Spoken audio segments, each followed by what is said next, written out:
Okay, so I'm sitting here ready to give you guys an up-to-the-minute, up-to-the-second update on the second Bryan bro that we've covered in the last couple weeks. Bryan bros have been just at the top of the YouTube golf universe. They've also been at the top of the Nate Edwardson golf universe. Ready to cover George Bryan, second stage Q School. Sit down. Literally, the round finishes for George. I hit record within 60 seconds of his score being posted to give you guys the update.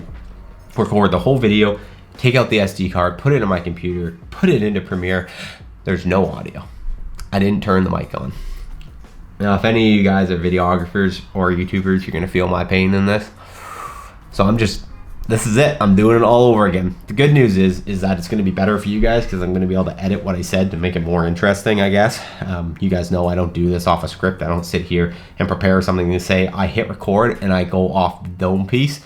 But usually the second time I do it, I'm able to connect the pieces a little bit better. I do a little bit quicker. So, all right, ladies and gentlemen, we have George Bryan, second stage Q School. He made it through first stage a month, 2 months, whatever ago. Second stage Q School, Corn Ferry Tour Q School. He makes it through. I believe he gets status on the Corn Ferry Tour with the opportunity in final stage to get even PGA Tour status. So let's jump on over. Quick thing here, good.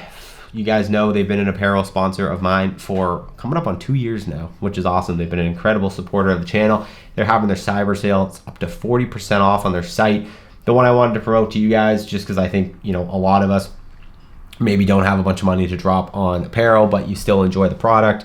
Like by that, maybe like polos and sweaters and all that. The hats are a great deal right now. $20 hats. They're sweet hats. This is what people notice. Like when I see people on the range with these hats, I always go up and talk to them. I'm like, yo, nice hat, dude. These are just good, subtle, nice pieces. Just good hats, $20. The ones you always see me wearing right here. This one's on sale. This one's on sale. These are the more like golfy hats. I really am a fan of the trucker hat just for casual wear, but like the golfer hats, all these ones that just say good. These are all the good for golf hats. So $20. Just wanted to give them a quick shout out. Anyway, what you guys came for. Quick update. So George Bryan, like I said, second stage Q School. He started this a couple days ago. Whoop, I'm going in the wrong direction here. First round, 71. Not bad, like he says right here, right in the mix. Yeah, it's totally fine. He was totally in a good spot, didn't shoot himself out of it. No big issues there. Going into the second round, he had a great round, 71, 1 under par, 22nd place, headed into the third round tomorrow. Obviously, like he says, lots of work to do. He's enjoying competing. Look at that golf swing. I love George Bryan's golf swing. The more I'm learning about the golf swing, the more I'm enjoying George Bryan's golf swing. Third round yesterday, he shot a 72 and even par. One more day, one more push. He was 3 back of the number. So 3 back of the number to be in contention to move forward to fourth stage. 4 putted for a triple. I remember I thought that was a double. Nope, it's a par 3. It was a triple. So let's hop on over. Without further ado, final stage George Bryan is competing in today. Or sorry, not final stage. The final round of second stage George Bryan competing in today. Right on over here. So currently, the leader is sitting at 13 under. Great. 2-3 guys kind of ahead of the pack, kind of irrelevant. The bulk of the pack is between that 4 and 1 under number, and right now the contention or the contention line, whatever, is at 1 under. Now this could obviously shift, but George has finished, so we're going to go look where he is. So he came into the day, I think he was 3 back of the contention line, so he had to shoot at least probably like a 4 under. I don't think the line moved. I think it was 1 under finishing last night, and I do believe he was 2 over starting the day. Unfortunately, we're going to scroll down the leaderboard and you're going to see that in fact did not happen. George Bryan shot a 5 over 77 today to finish at 7 over par. T44, tough for the guy. I mean, we love George. We want to see this guy succeed. Going through his round real quick, bogeying a par 5, you never want to see that. Obviously, just a couple kind of trickly bogeys. My kind of take on this is like, I mean, a golfer like George at this kind of level, like it's rare you see kind of that many consistent bogeys. Like, what isn't completely out to lunch is like even a tour golfer just all of a sudden making a triple bogey out of nowhere and that kind of throwing off his round. His round yesterday, it was pretty much a clean card on the front 9 with a birdie until that triple. And then even after that on the back 9, it was 1 bogey but 3 birdies to still shoot an even par 72 with a triple bogey. So that's like, that's what you would expect. But this kind of just like, I don't mean this in a bad way towards George, but just kind of like you kind of feel, in my experience when I've shot rounds like this, you kind of just feel like a lame duck. You feel like you're not really doing anything wrong. Like, you're still playing good golf, but you're just kind of missing just one little thing a hole. Like, for example, you just miss a drive out into the trees, you have to punch out, but you hit a great iron shot.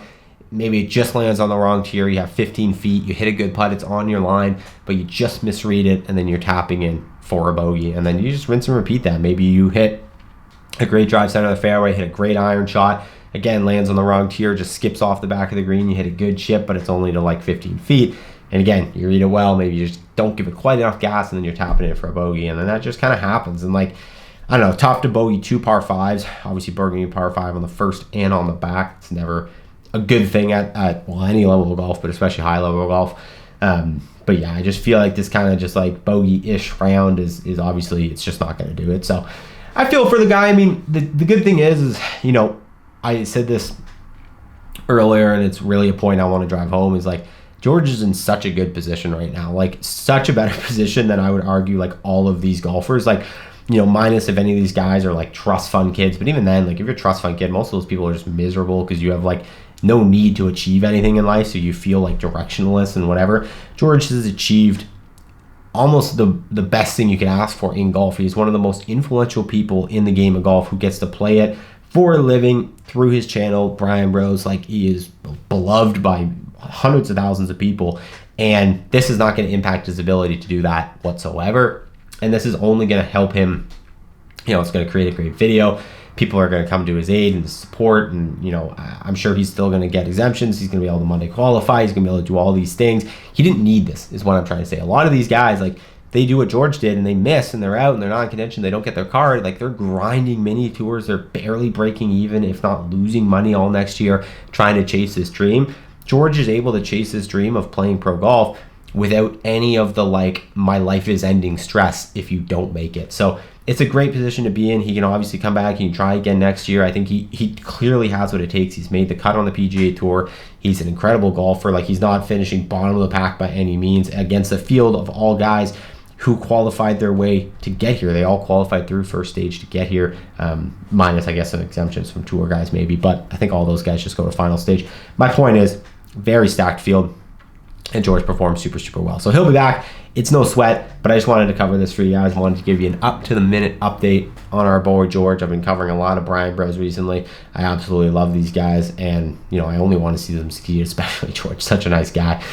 But again, good news. This guy has got a great life, a great career, and you know, this is going to impact what we see of him. So that's the update. Call me your thoughts down below, guys. Unfortunate, we would obviously have loved to see him go through the final stage with the chance of, you know, getting on the Corn Ferry, having some status, maybe even, you know, going all the way and getting status on tour. But I think it's still only up for this guy. So thank you guys so much for watching. Call me your thoughts down below. I'll see you in the next one.